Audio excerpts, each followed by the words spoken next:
Hey, what's up? Serpentine here, taking a look at the multiplayer first-person shooter Paladins, developed by Hi-Rez Studios, same guys behind Smite and Tribes Ascend.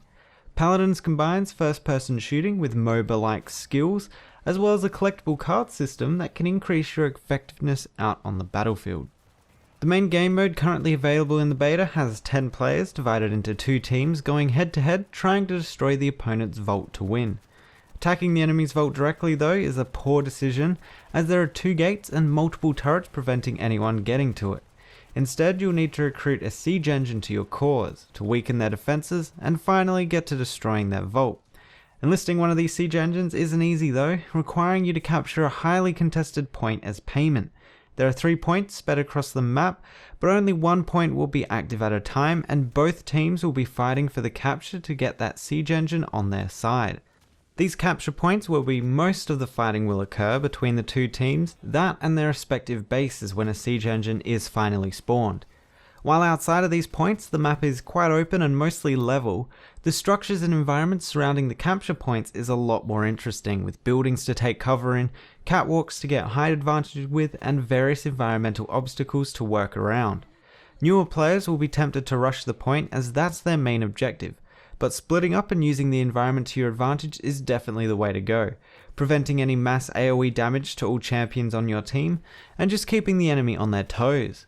Plus, the point captures at the exact same speed with 1 champion on it as it does with all 5 members of your team, so there really isn't a reason to group up like that anyway. The distance between all these points and the bases is actually quite significant, and if you want to just run back and forth, it would take a very long time. Thankfully, Paladins has taken mechanic from Heroes of the Storm with mounts, allowing you to get to places extremely fast, getting you straight back into the action rather than having long extended lulls as everyone tries to get back in the fight. These mounts work exactly the same as they do in Heroes of the Storm, with you taking any damage automatically dismounting you, and when you do dismount, you won't be able to mount again for a short period of time.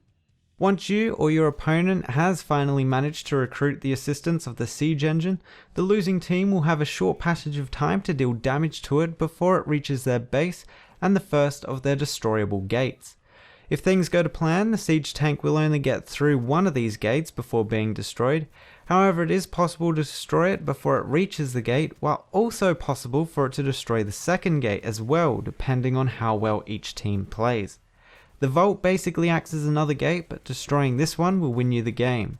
You are able to attack all the gates and the vault as champions, at least as long as the siege engine is there, so it's a good idea to focus on these objectives as opposed to enemy team members, as you will usually spawn in time to contest the next capture point anyway.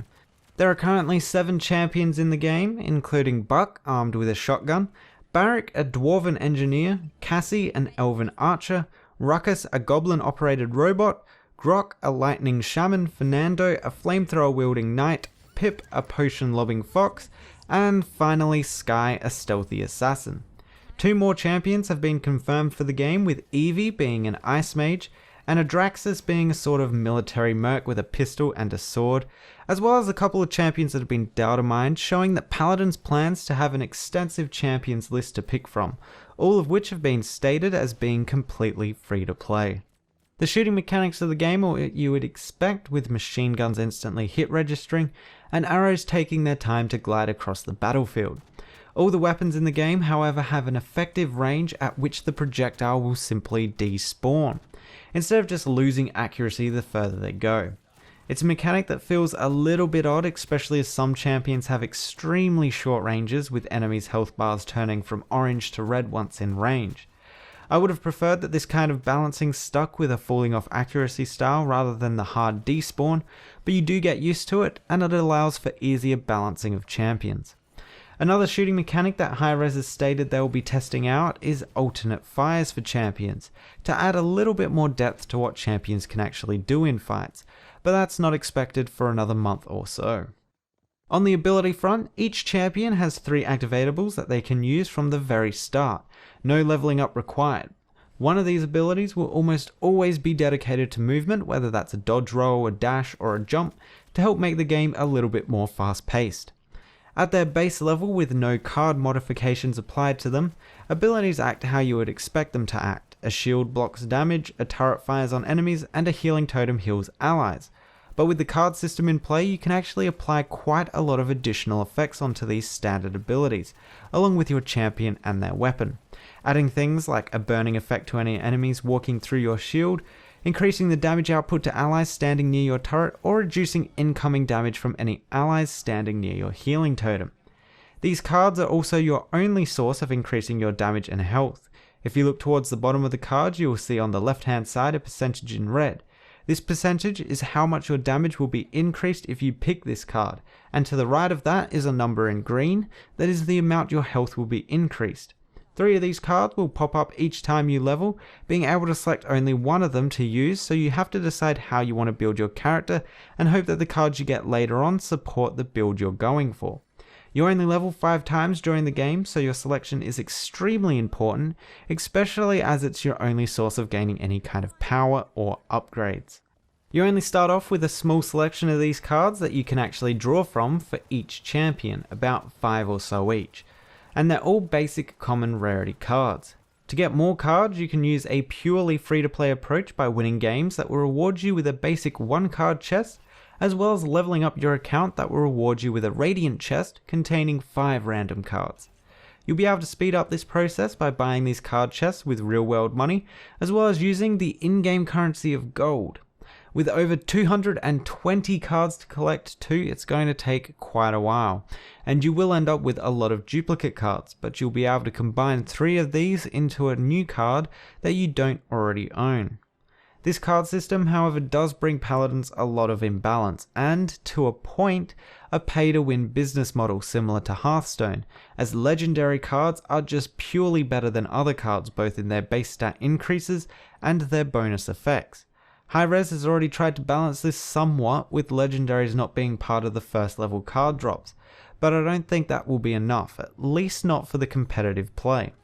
We still haven't seen the constructed mode though, that will be the main competitive mode, so they could be working on some more card balancing mechanics for that, but as the casual mode stands now, it's kind of broken.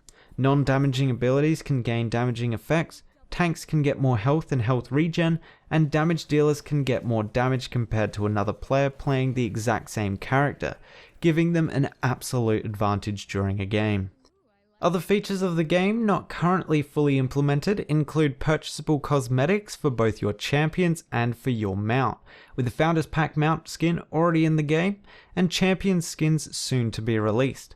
There is also account leveling, as stated before, that rewards you with card chests, but this may be of more importance later on, maybe as a level requirement to participate in the competitive game mode. Altogether, Paladins is an interesting and fun combination of the MOBA and first-person shooter genre. It's a game that carries that just one more game competitive feeling of wanting to do better and perform more awesome plays. The card system is definitely a part of the game that needs some improvement, particularly on the balance side, and I can't imagine that'll be something easy to do. But it does add a lot of variety to the game and to how each champion can be played. I'd also like to see more player involvement with the siege engine, like it only being able to move when champions are around it, or something to increase the engine's effectiveness based on how many players are escorting it. Basically, I wouldn't mind seeing it turned into more of a payload. If you like Team Fortress styled first person shooters, or like the ground level style of Smite, or simply just a really compelling and fun competitive first person shooter, then Paladins may be of interest to you. For those of you watching and interested in the game, I have 3 Paladins closed beta invites available to give away, so we'll do it how we always do it. Post a comment below with the keyword Paladins for your chance at a key, and I'll send them out in a week's time as an early Christmas present for you guys. Anyway, that's been my player preview for Paladins. The game is currently in closed beta with access granted via the purchase of a Founders Pack for $20 or your regional equivalent. The game will also be coming to Mac, Linux, Xbox One and PlayStation 4 at a later date. If you want to find out more about the game, check out the links below. Thanks for watching, and I'll see you guys next time.